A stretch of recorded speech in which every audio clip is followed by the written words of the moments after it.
Ulitin mo. Anong sabi mo? Sabi ko, kada magme-message ang ate mo, lagi ako kinakabahan. Inaantay ko lagi yung result.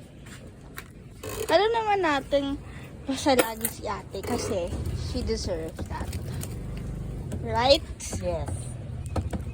All those sleepless nights. Diba? Okay lang yung net. Ano na nataka naman? Okay lang. So guys, isusurprise ni ate si Papa kasi nakapasa na siya.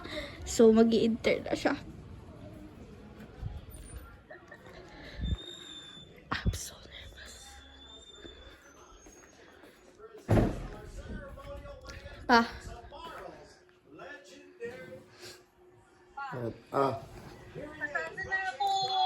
Okay. ano okay? Okay ah. Expected ka naman eh. Hindi ka naiyak. Why are you crying? Hindi ka naiyak na. Oh. Ano na pa na ako? Bakit? Pinagtirik pa ni Papa yan. Sabi ko kay Mama, pasa ka talaga. Kasi sabi, yung exam mo daw last, yung sabi mo sa bagsak ka, sabi sa akin ni Mama, expected mo na pasa ka. Nagtaka ka, bakit ka babagsak? Sabi ko, may meron lang yan. Bago kagayin dati ah. Sabi mo, ang hirap na removal, pero pinasa ka. Pero alam mo namang hindi ka dapat removal. Hindi na ako nabigla. Alam ko, Kalahati lang pumasa. kalahati lang. Oh, buti naman pasa ka na. Okay, doktora. Dr. Badsuela. Check upin mo ako ha. Nakasakit ang tiyan ko. Yak na. Kasi, masaya ako.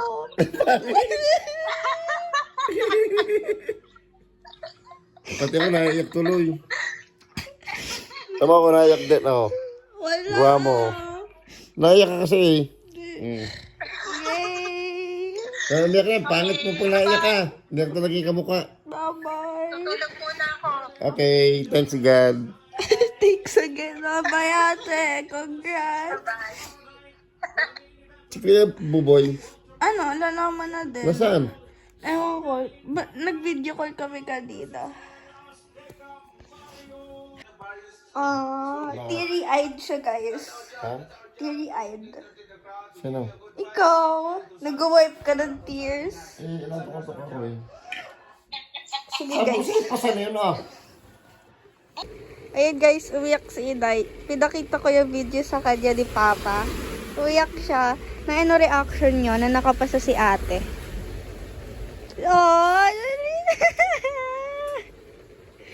ano na? Kung andito si ate, ano sabihin niyo sa kanya? Iayapusin ko lang. Wala akong masasabi. Oh. Kundi salamat sa Panginoon Diyos. Yes. Yun naman. Namiss niya na si ate. Ayun, matagal pa ang uwi.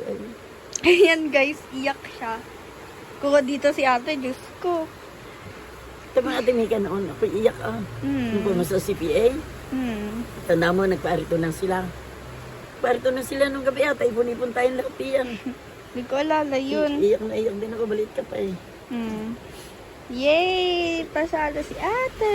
Salamat naman. Kaya ikaw Ining, mag-aaral ka ng ayos para gayang ka daing. Opo. Abutin kita, Siyempre. na ako'y malakas pa. Na ako'y hindi pa inahakay. Siyempre, hindi. Kanina guys, ayun nga, pinakita ko sa kanya yung video. Tapos, sabi ko Pinakita sa mo rin niya kanya, na iyak ako. hindi pa! Video lang to na, hindi to ano. Ah, dito, video lang dito, hindi pa naiano sa kanya. Hindi pa. Pinakita ko sa kanya yung video, guys. Tapos naiyak siya. Sabi ko sa kanya, mamaya ka umiyak kapag may video na para mapakita natin kay ate. Ayan na, picture, naiyak. Yan mo sa yung ate ko nung sasabihin niya. Hindi niya pa ma-process. Sabi niya, guys, kaya daw siya iyak na iyak. Kasi tuwang-tuwa daw siya. Toys, tears of joy. Yes. Kasi ako'y tuntut ng katapos, inabot ko na ako'y malakas pa. Higit ako'y malakas pa. Kayo, ni Paolo, hindi ko alam, sinawat, hindi kayo abutin ko pa. Abot pa yan. Ako'y lagi nararamdaman. Nasa isip niyo lang yan, Nay. Kaya yan. Let's go. Pag si Paulo, ayaw mo kay Paulo, hindi mo mautusan. Anong thoughts mo na nakagraduate na si ate at doktor na siya? What? Ay, ano nga? Seryoso, like yung thoughts mo. Laksan mo boses mo. Thoughts ko, dahil nakagraduate na si ate, syempre, relieved ako. Kasi naalala ko nung una pa lang, parang nung una pa lang siya nag-enroll, parang nung first year, nag-a-adjust siya, parang aayaw na siya. And, buti na lang na nakapag-adjust siya and na-overcome niya lahat yun. Yes. And yung pag-overcome niya sa mga yun, yun yung nag-lead sa success niya. Yes. Yun lang. Yes, I'm proud of you, ate. Yay! Okay, thank you. Okay. Kuya, ano yung thoughts mo na nakapasa na si Ate Lovely at magiging doctor na siya very soon? Really great. So proud of you. And you will do great things in the world. Create a cure for cancer. Yung seryoso, like yung ano, Seryoso ako. wala bang heartfelt ano? Si Kuya Pao nga meron. Oo Yung mas nga. ano, yung mas sa heart. Mas sa heart. Pero hindi sa heart ko. Oh, ano ba bang masasabi What ko? more? What more? What more do I think of her being a doctor? Yes, like, Good job. Like, she worked hard for it and she deserves it all. so what are my thoughts on you, ate, graduating and magiging doctor ka very, very soon na? So first of all, I just wanna say na hindi ko yung dinout kasi all of those hard work, all of those efforts, kita naman natin na deserve mo. So, kita ko na yon, nakita ko na yon, na-play na yun sa mind ko na nag-graduate ka. So, very well deserved. Pero I want you to know that I hope you give your body time to rest.